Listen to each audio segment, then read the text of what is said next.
स्वागत है दोस्तों, नमस्कार। आप सभी के लिए बड़ी खबरें, मुख्य समाचार लेकर आए हैं, जहां पर देश दुनिया की तमाम बेहद बड़ी खबरें आप तक इसी वीडियो के माध्यम से पहुंचाएंगे। इस वीडियो में मुख्य समाचार शामिल किए गए हैं, तो आपसे रिक्वेस्ट है कि वीडियो में बने रहिएगा साथ में, और बड़ी खबरें आप तक सही से पहुंचे, इसलिए वीडियो अंत तक देखिए, जिससे कि कोई भी बड़ी खबर आप लोगों से छूटे नहीं। वहीं दोस्तों, अगर आप चैनल पर नए हैं तो चैनल को सब्सक्राइब कीजिएगा, जिससे कि बड़ी खबरें आप तक आने वाले समय में सबसे पहले पहुंचती रहे। आप सभी के लिए पहली बड़ी खबर निकल के आ रही है। अब सीजीआई के सामने खुद पेश होंगे जज साहब। जी हां दोस्तों, आखिर ऐसा क्या हुआ जो नाराज हो गए सीजीआई डीवाई चंद्रचूड़? जज की लगा दी है क्लास। सुप्रीम कोर्ट उस वक्त नाराज हो गया जब एक जज साहब ने सुप्रीम कोर्ट के निर्देश के बावजूद अपना फैसला सुना दिया। इसके बाद सुप्रीम कोर्ट ने जज को तलब कर लिया और व्यक्तिगत तौर पर पेश होने को कहा है। दरअसल सुप्रीम कोर्ट ने NCLAT यानी national company law appeal tribunal के judicial member justice Rajesh Kumar और टेक्निकल सदस्य आलोक श्रीवास्तव की अदालत को अवमानना का नोटिस जारी किया है।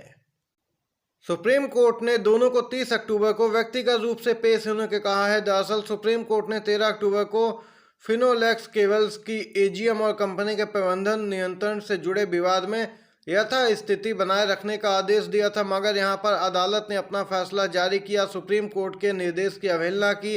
इसकी जानकारी जब सुप्रीम कोर्ट को लगी तब सुप्रीम कोर्ट नाराज हो गई और तुरंत जज को तलब कर लिया।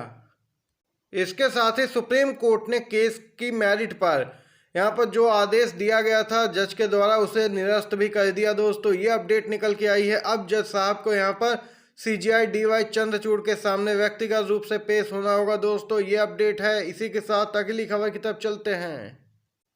कांग्रेस सांसद राहुल गांधी ने दोस्तों पहली बार इजरायल और हमास के बीच चल रहे संघर्ष पर अपना आधिकारिक बयान दिया है। राहुल ने कहा कि हमास का कृत्य और गाजा में निर्दोषों की हत्या दोनों निंदनीय हैं, हिंसा खत्म होनी चाहिए। वहीं दोस्तों, राहुल गांधी ने आगे भी इस पूरे मामले पर अपना आधिकारिक बयान दिया। राहुल गांधी ने कहा कि हमास द्वारा निर्दोष इजरायलियों की हत्या करना और बंधक बनाना एक अपराध है, इसकी निंदा की जानी चाहिए। उन्होंने कहा कि इजरायल और फिलिस्तीन के बीच हिंसा के चक्र को समाप्त किया जाना चाहिए। यहाँ पर इस पूरे मामले पर राहुल गांधी ने अपना आधिकारिक बयान जारी किया है। दोस्तों, ये बड़ी अपडेट निकल के आई। चलिए इसी के साथ एक और खबर की तरफ चलते हैं। एक तरफ ईडी की शक्तियों को लेकर सुप्रीम कोर्ट समीक्षा करने वाला है, तो दूसरी तरफ दिल्ली हाई कोर्ट ने बड़ी टिप्पणी कर दी है। जी हां, ईडी को लेकर अहम टिप्पणी की गई है दिल्ली हाई कोर्ट की ओर से। दिल्ली हाई कोर्ट ने ईडी को लेकर टिप्पणी में कहा कि धन शोधन निवारण अधिनियम यानी कि PMLA की धारा 50 के तहत समन जारी करने का अधिकार ईडी को है, गिरफ्तारी का नहीं।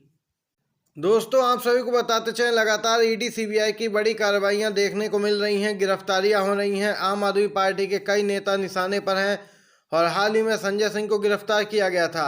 वहीं एक अहम मामले पर सुनवाई के दौरान न्यायमूर्ति अनूप जयराम की एकल पीठ ने बड़ी बात कही है।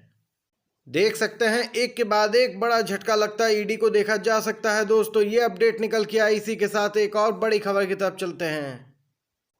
PM मोदी की डिग्री विवाद का मामला अभी शांत नहीं हुआ था, तो दूसरी तरफ केंद्रीय मंत्री की डिग्री को लेकर सवाल उठे हैं। अब 24 मार्च को सुनवाई करेगा दिल्ली हाई कोर्ट। जी हां दोस्तों, दिल्ली हाई कोर्ट ने केंद्रीय मंत्री स्मृति ईरानी के डिग्री विवाद मामले की सुनवाई टाल दी है। दोस्तों, अब इसकी सुनवाई 24 मार्च 2024 को होगी। दोस्तों, अहमद खान ने एक याचिका दायर की है, जिसमें स्मृति ईरानी को यहाँ पर स्पष्ट तौर पे आरोपी बनाया गया कि इन्होंने फर्जी डिग्री अपने नामांकन पत्र में दिखाई है शैक्षणिक योग्यता के तौर पे। 2004 में जब इन्होंने अपना यहाँ पर हलफनामा दाखिल किया था, इसमें इन्होंने BA दिखाया था, लेकिन 2011 और 14 में लोकसभा और राज्यसभा का नामांकन भरते समय इन्होंने अपनी शैक्षणिक योग्यता BCom दिखाई। यहाँ पर यह अंतर पाया गया है और यहाँ पर तथ्यों के आधार पर हाई कोर्ट का रुख किया गया। दोस्तों, और इस पूरे मामले पर दिल्ली हाई कोर्ट में सुनवाई चल रही थी। केंद्रीय मंत्री को नोटिस जारी किया गया था, लेकिन वहां अपनी व्यस्तता के चलते अपने वकील के माध्यम से पेश हुई। दोस्तों, और यहां पर सुनवाई टाल दी गई। इसके बाद 24 मार्च 2024 की तारीख दी गई है। ये अपडेट निकल के आई। एक और खबर की तरफ चलते हैं।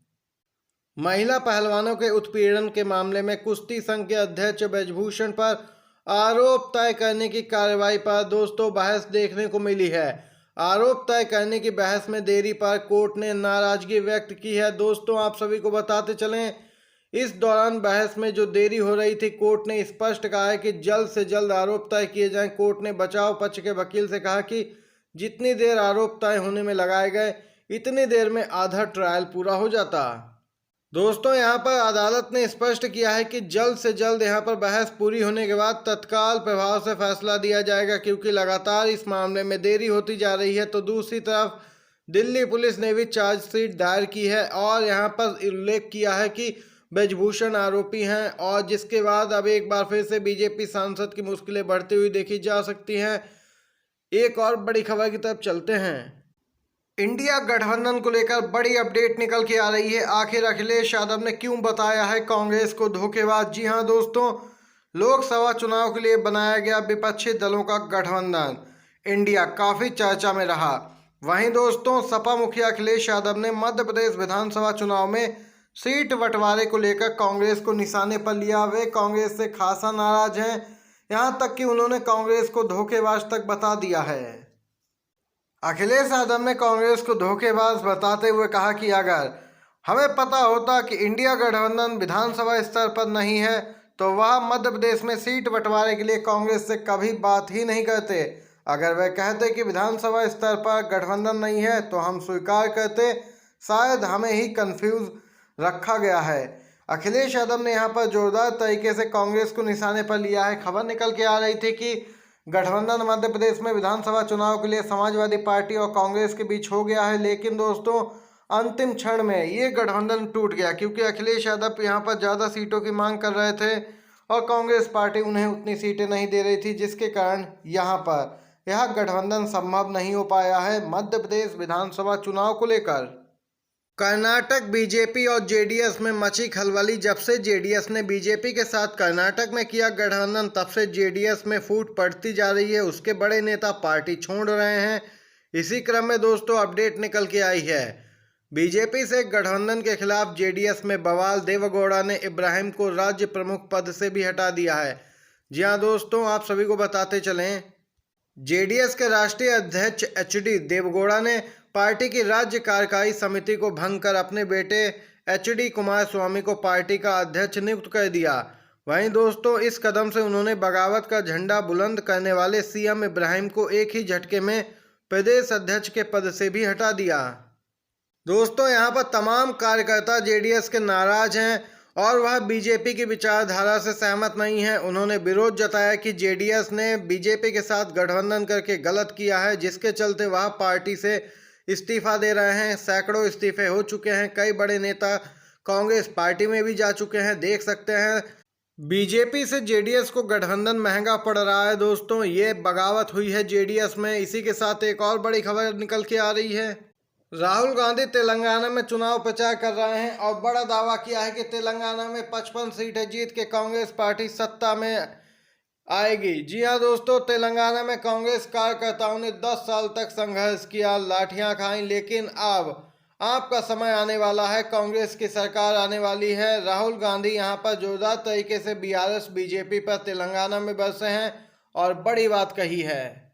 और वहीं दोस्तों राहुल गांधी ने जातीय जनगणना का वादा किया है। उन्होंने कहा कि इस मुद्दे पर मोदी और केसीआर चुप क्यों हैं, आखिर ये लोग क्या छिपाना चाहते हैं। राहुल गांधी ने कहा कि तेलंगाना में कांग्रेस की सरकार बनने के बाद सबसे पहला काम जातीय जनगणना का होगा। कांग्रेस शासित अन्य राज्य जैसे राजस्थान, छत्तीसगढ़, कर्नाटक ने जातीय जनगणना के आदेश जारी कर दिए हैं। ये राहुल गांधी ने बड़ी बात कही है तेलंगाना में। आज की बड़ी खबरें और मुख्य समाचार ये आपके लिए लेकर आए दोस्तों वीडियो के माध्यम से। अगर आपको वीडियो पसंद आया हो तो लाइक कीजिएगा, वीडियो को शेयर कीजिएगा अपने दोस्तों के साथ भी। आप सभी का वीडियो देखने के लिए बहुत बहुत धन्यवाद।